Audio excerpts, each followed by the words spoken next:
Pues vamos a informar la situación de la salud, en este caso la decisión que tomaron los médicos especialistas con relación a la declaratoria de fin de la pandemia del COVID. Como se conoce, el pasado jueves 4 de mayo por la noche y se hizo público al día siguiente, la Organización Mundial de la Salud, o más exactamente el Comité de Emergencias de la Organización Mundial de la Salud, recomendó al subdirector general y este mismo tomó la decisión de dar por terminada la emergencia de salud pública de interés internacional. Este es el término que tiene en el Reglamento Sanitario Internacional. Y explicó las razones y las consecuencias de esta suspensión. También aclaró que termina el estado de emergencia emergencia de salud pública de interés internacional, pero que desde luego la existencia de COVID-19 como una enfermedad de carácter epidémico o el propio virus SARS-CoV-2 permanecerán seguramente de manera perpetua en la especie humana. Aquí hacemos una síntesis de los argumentos fundamentales de la Organización Mundial de la Salud para dar por terminada esta emergencia. El primero es el reconocimiento de que existe una tendencia decreciente continua de las distintas consecuencias de la epidemia, los casos, las hospitalizaciones, las defunciones asociadas con la infección por SARS-CoV-2, con COVID. Lo segundo es que en las poblaciones humanas se han alcanzado altos niveles de inmunidad, ya sea por infección o por vacuna, o ambas, por supuesto.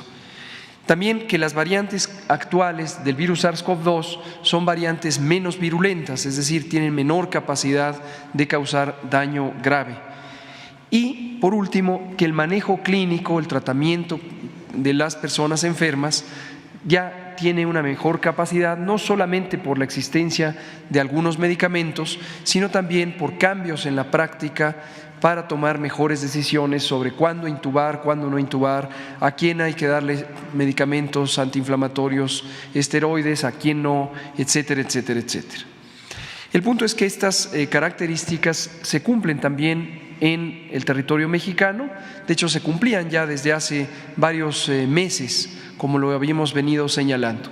Como se ve en la siguiente imagen, tenemos la curva epidémica que refleja el conjunto de la epidemia desde su inicio en la primera semana de marzo de 2020 y ven ustedes las 6 olas que hemos tenido de esta enfermedad. Lo que se representa en las curvas es precisamente los casos. Y en una línea roja se representa la hospitalización, el porcentaje de personas hospitalizadas, y en la línea negra el porcentaje de personas que fallecen estando infectadas por COVID o por el virus SARS-CoV-2.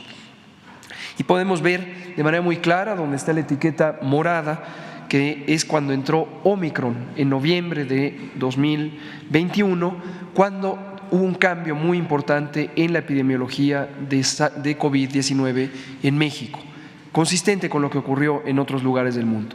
Como hemos venido anunciando una y otra vez, este cambio principalmente es que, aunque existen una importante cantidad de casos durante las oleadas epidémicas, no se acompañan afortunadamente ya de una proporción importante de personas hospitalizadas y mucho menos de personas que pierdan la vida como consecuencia de la enfermedad.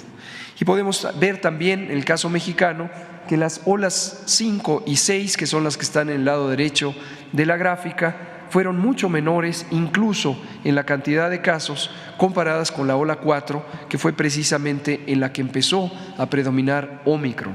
Hoy día Omicron y sus distintas variantes son el 100% de los aislamientos de virus SARS-CoV-2 que se encuentran en México.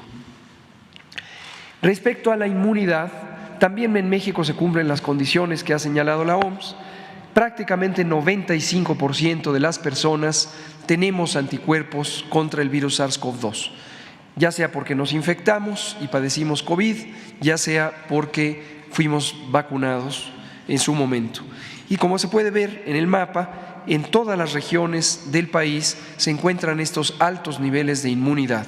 Estos son los datos que corresponden a la Encuesta Nacional de Salud y Nutrición 2022, en la que hubo un módulo específico sobre COVID y se hicieron análisis de suero para identificar la presencia de los anticuerpos. Entonces, alto nivel de inmunidad también. Por último, comentamos que, dado que se cumplen las características que ha considerado la OMS para suspender la emergencia de salud pública de interés internacional, también se ha tomado esta decisión para el propio país.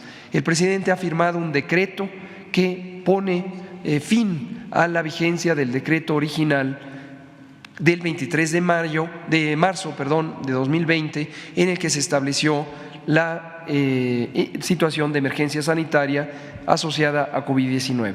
En consecuencia, con este decreto que pone fin, tendrán que darse por suspendidas también las vigencias de los distintos acuerdos que en su momento emitió el Consejo de Salubridad General y el Secretario de Salud para instruir la acción extraordinaria en materia de salubridad general.